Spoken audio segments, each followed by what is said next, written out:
जय शिवराय, जय ज्योती, जय भीम, जय संविधान. नमस्कार मित्रांनो, आपण पुन्हा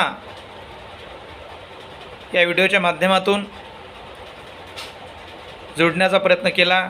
बरेच लोकांना माझे व्हिडिओ बघितले आणि आपण हे महापुरुष जीवन अभियान चालू करून एक क्रांतिकारी पाऊल उचलत आहोत. समाजापर्यंत महापुरुषांची विचारधारा पोहोचवण्याचा एक छोटासा प्लॅटफॉर्म आहे. याला बरेचशा लोकांनी बघितलं, लाईकसुद्धा केलं, त्यांचं मी धन्यवाद करतो. आणि मागील व्हिडिओमध्ये बुद्धाने परिवज्या का घेतली आणि बुद्धाला कुठल्या ज्ञान प्राप्त झालं आणि 3 गोष्टीवर त्यांनी विजय मिळवला, दुःखाची 3 कारणं सांगितली: सामाजिक दुःख, वैयक्तिक दुःख आणि नैसर्गिक दुःख. यावर आपण मागच्या व्हिडिओमध्ये स्पष्टीकरण मांडलेलं आहे.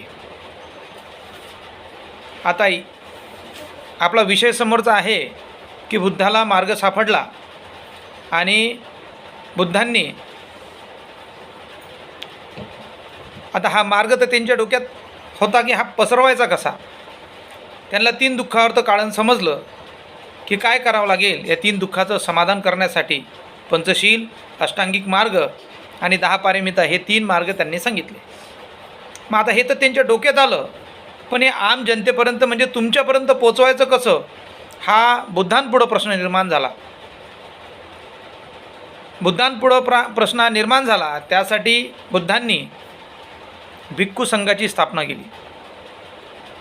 भिक्खू संघाची स्थापना केल्यानंतर पहिलं प्रवचन बुद्धांचं सारनाथला आहे.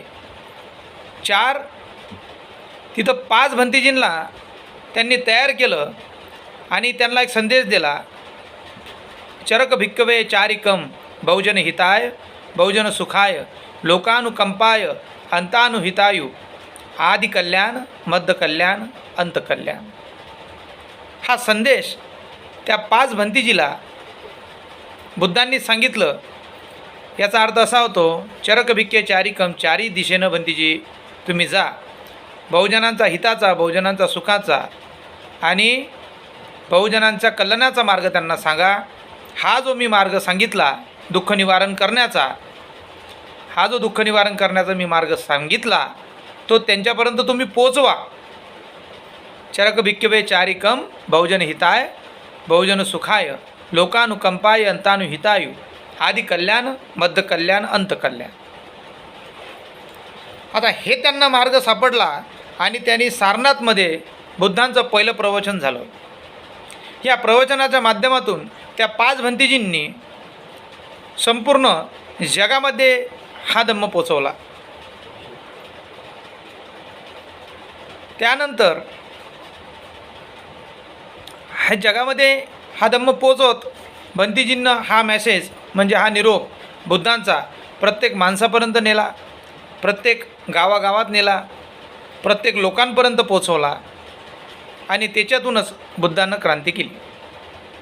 आता एवढी मोठी क्रांती बुद्धानं कशी केली, त्याचं मूळ काय कारण आहे. बुद्धाने एवढी मोठी क्रांती या देशामध्ये कशी केली आणि हा धम्म 67 देशामध्ये आहे, 150 देशापर्यंत धम्म पोचलेला आहे आणि 67 राज्य बुद्धाचे आहेत, बुद्ध धम्माचे राष्ट्र आहेत. एवढा मोठा बुद्ध धम्म कसा काय पसरला, म्हणजे बुद्धानं हे तर मार्ग सांगितला, पण एवढा मोठा कसा काय झाला, एवढी मोठी क्रांती कशी काय झाली. तर त्याच्यातही 5 मुद्दे आहेत. ही क्रांती करायला 5 मुद्दे आहेत. सर्वात पहिली क्रांती, बुद्धांनी लोकांचे प्रश्न हातात घेतले. म्हणजे लोकांना त्यावेळेस पीडा कशापासून व्हायची, लोक दुःखी का व्हायचे आणि त्यांच्या दुःखाचं काय कारण आहे हे त्यांना समजून सांगण्यासाठी बुद्धांनी प्रयत्न केला. सर्वात पहिला जो प्रयत्न होता बुद्धाचा तो पशुहत्येचा. कारण की हत्यापूर्वी जास्त प्रमाणात होत असे, यज्ञामध्ये पशूंना जाळलं जात असे आणि शेतकऱ्यांना दुःख होत असे. शेतकऱ्यांना दुःख होत असेल आणि काही लोक बुद्धांकडे येत, तर बुद्ध सांगत होते, हो हे पशु आहेत, हे तुमच्या शेतामध्ये राबराब राबतात, तुम्हाला उत्पन्न कमवून देतात. जे काय असेल, लहान पशु, बकरी असेल, कोंबडा असेल, बैल असेल, गाय असेल, यांच्यापासून तुम्हाला उत्पन्न होतं आणि तुम्ही यांना यज्ञात जाळता. हे तुम्हाला उत्पन्नाचं साधन आहे, तुमची परिस्थिती सुधरवतात आणि यज्ञामध्ये तुम्ही यांना जाळता. लोकांना खरं वाटलं, लोकांना पटलं आणि लोकांनी बुद्धांचं समर्थन केलं. हा पहिला प्रश्न, पहिलं आंदोलन याच्यावरच, पशुहत्येवर. दुसरं आंदोलन, जानो-मानो सिद्धांत बुद्धांनं त्या लोकांना सांगितला. काय आहे जानो-मानो सिद्धांत? जानो-मानो सिद्धांत याचा अर्थ असा होते, पहिले जानो, सही लगे तो मानो, वरना छोड़ दो. हा जानो-मानो सिद्धांत आहे. यापूर्वीचे लोक हेच म्हणायचे, आम्ही समजलेलं आहे, तुम्हाला समजून सांगण्याची गरज नाही आहे, आम्ही जे म्हणू ते खरं माना. यापूर्वी बुद्धाच्या काळात काही लोक असे म्हणायचे की आम्ही जे म्हटलं ते श्रेष्ठ आहे, दुसरं काही श्रेष्ठ नाही आहे.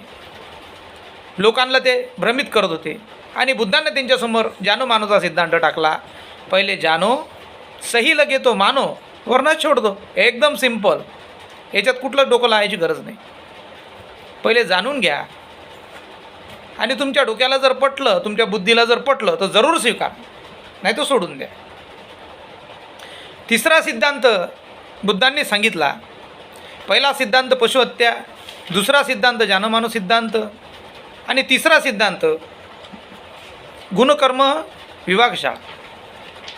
काय गुणकर्म विभागशाळा?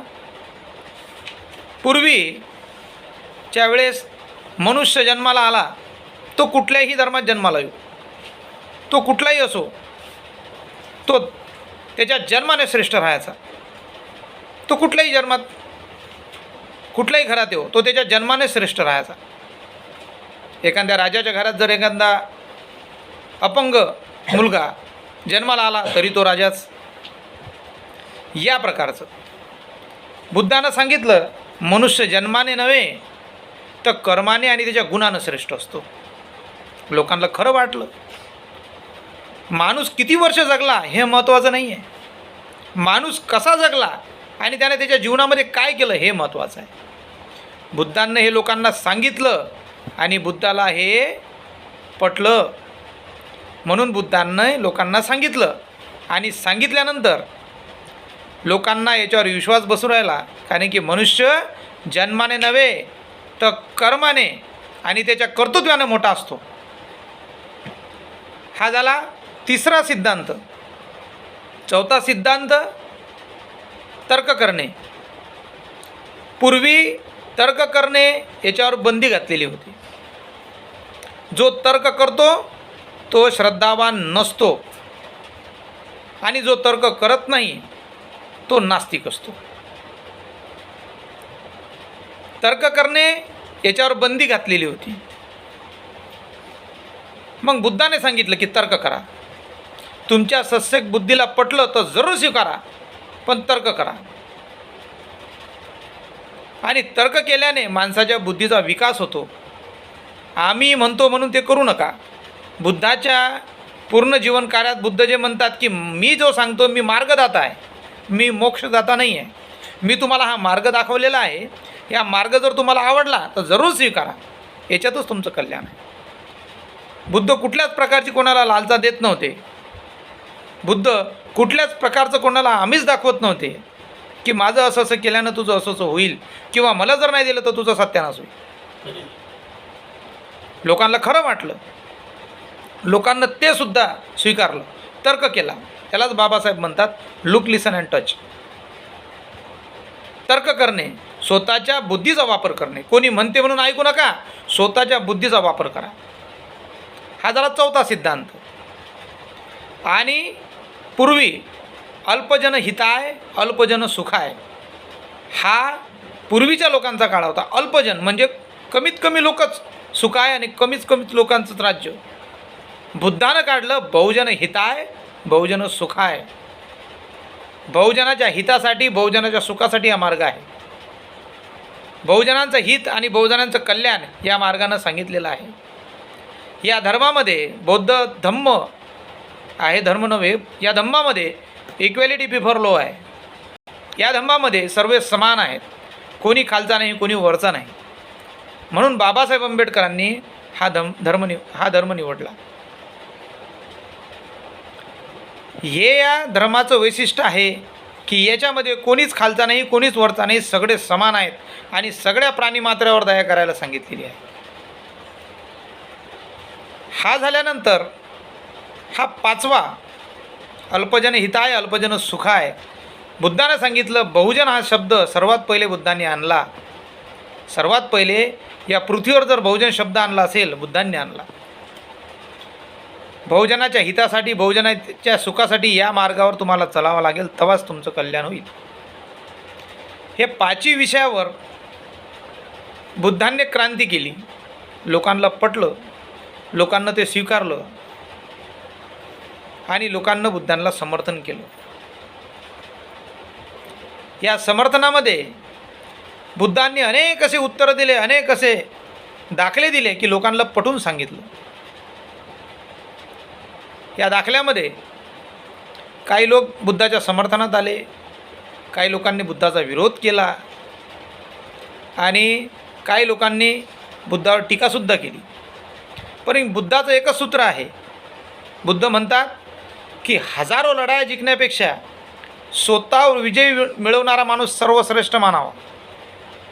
स्वतःवर विजय मिळवणे सर्वश्रेष्ठ. या प्रकारे बुद्धानं क्रांती केलेली आहे. क्रांतिकारी बुद्ध आहेत. बुद्ध हा शांतीचा संदेश नव्हे, क्रांतीचा संदेश आहे.